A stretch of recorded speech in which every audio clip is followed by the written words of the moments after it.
বিসমিল্লাহির রহমানির রহিম।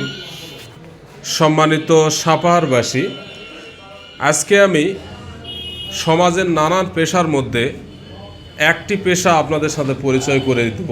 আসলে সেই পেশা থেকে একজন সাধারণ মানুষ আজকে অনেক উপরে উঠে এসেছেন, তার সরাসরি সাক্ষাৎকার আপনাদের তুলে ধরব। কারণ সমাজের নানান পেশায় আমরা নিযুক্ত থাকি, ছোট থেকে অনেক বড় পর্যন্ত।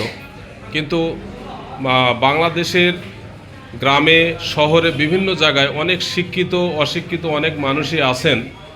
বিশেষ করে শিক্ষিতদের কথা যদি বলি, তারা আসলে ছোটোখাটো পেশাকে অনেক ছোট মনে করে, হয়তোবা সেটা করে না, বরঞ্চ তারা বেকার থেকে কিন্তু পরিবারে অশান্তির সৃষ্টি করে।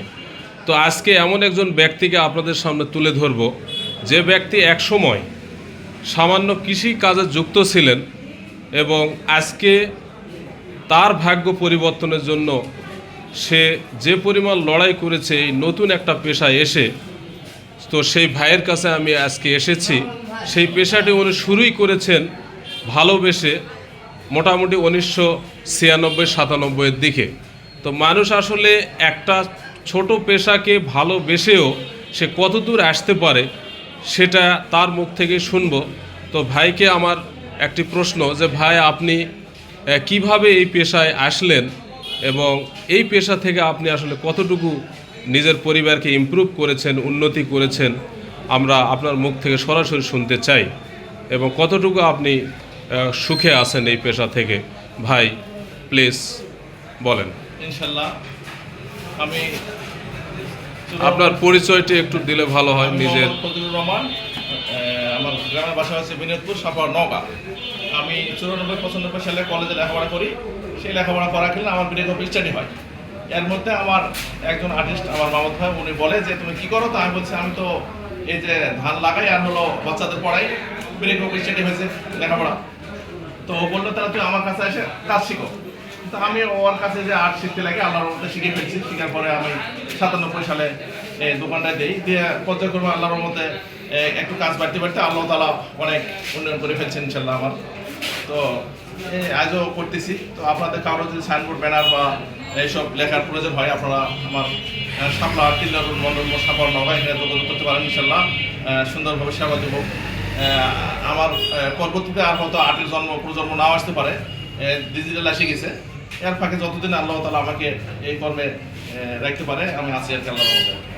জি ভাই, ধন্যবাদ। তবে এই পেশায় এসে আপনি আসলে কতটুকু সুখে আছেন? ইনশাল্লাহ আল্লাহ আমাকে অনেক ভালো রাখছে। পরিবারকে কতটুকু দিয়েছেন? হ্যাঁ, মেয়েরা অনার্স মাস্টার্স পাস, কেউ লেখাপড়া করতেছে। সব মিলিয়ে আল্লাহ অনেক ভালো রাখছে। জায়গা জমি, বাসা বাড়ি সব মিলিয়ে আল্লাহ তাআলা অনেক সুযোগ মধ্যে রাখছে। আলহামদুলিল্লাহ, আলহামদুলিল্লাহ। এবং এই পেশায় আসলে আপনি কেন আসলেন? আসলে তো আগে আপনি কৃষিতে ছিলেন। এটা সব আল্লাহ তাআলার ইচ্ছা। আল্লাহ তাআলা কাকে কিভাবে রিজিক দিবে এটা তো আমি কল্পনা করতে পারিনি। আচ্ছা, আমাকে ডাকে এনে এই কাজটা শেখানো হয়েছে। এটা কোনো পরিকল্পনা ছিল না আমার। তো শিখতে শিখতে আল্লাহ তাআলা শিখিয়ে ফেলছে। আমি অনেক সফল উন্নয়নও করে ফেলছে ইনশাল্লাহ। আল্লাহ তাআলা দয়ায় ভালো আছে ইনশাল্লাহ। জি জি জি, ধন্যবাদ ফজলু ভাইকে। তো সম্মানিত সুধী, আপনারা তো দেখলেন আসলে এই সাইনবোর্ড লেখা, বিভিন্ন ধরনের পোস্টার, ব্যানার, এইসব লেখা সত্যি একজন প্রকৃত আর্টিস্ট না হলে কিন্তু এটা লেখা যায় না। অথচ ফজলু ভাই কিন্তু সত্যি উনি এই পেশাটাকে ভালোবেসেছেন বলেই হয়তো বা এত দূর এসছেন। তো সবার প্রতি আমার একটি মেসেজ থাকবে, আমরা যে পেশায় থাকি না কেন, সেই পেশাটাকে যদি আমরা মন থেকে ভালোবাসি, তাহলে মনে হয় সেই পেশা থেকে নিজেকে উন্নত করা, নিজের পরিবারটাকে উন্নত করা বা সুখী করা খুব একটা কঠিন কাজ নয়। তাই প্রত্যেকে আসুন, আমরা যে পেশায় আছি আমরা সেই পেশাটাকে ভালোবাসি এবং নিজের পরিবারকে আরও ভালো জায়গায় নিয়ে যাই, নিজের ছেলে মেয়েকে এখান থেকে সুশিক্ষিত করি, যেভাবে ফজলু ভাই করেছেন। তো ধন্যবাদ সবাইকে, ভালো থাকবেন সবাই। আসসালামু আলাইকুম।